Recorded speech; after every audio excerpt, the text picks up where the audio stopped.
Doctor Manmohan Singh గారు పునరావాసం కల్పించారు, కానీ మోడీ గారు కల్పించలేదు. మొన్న ఎన్నికల ముందు వాళ్ళు కూడా వ్యతిరేకంగా ఓటేసారు కాశ్మీరీ పండితులు.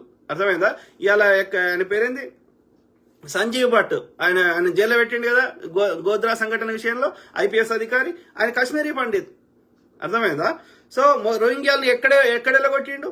ఎక్కడ వెళ్ళగొట్టలే. వాడు పోయినట్టు ఎక్కడైనా ఆధారం చూపెట్టండి. భారతదేశంలో ఉన్నారు. అర్థమైందా? లక్షల ఖరీదు చేసే సూటు వేసుకుంటారనే మోడీ గారు వాటిని వేలం వేసి ప్రాజోహ్ యోగానికి వెచ్చించగలరు. అన్ని గలరు అంట. చేసిండు అంటలేడు వాడు, ఏమంటున్నాడు? చేయగలరు అంట. అంటే ఎప్పుడు అంటే అదొక భ్రమల కల్పించడం అన్నట్టు. రోజుకి 10 లక్షల సూటు చొప్పున అట్లా 5-6 మారుస్తాడు ప్రతిరోజు. అంటే అతను ఎన్ని వేల కోట్లు దుర్వినియోగం చేస్తుండో మీరు ఆలోచించండి. ఫకీర్ మళ్ళా నేను ఫకీరు జోల పట్టుకొని పోతా అంటాడు.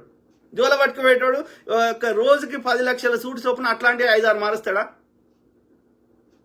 చెవులల్లా తామర పువ్వులు పెడుతున్నారు, తామర పువ్వులు.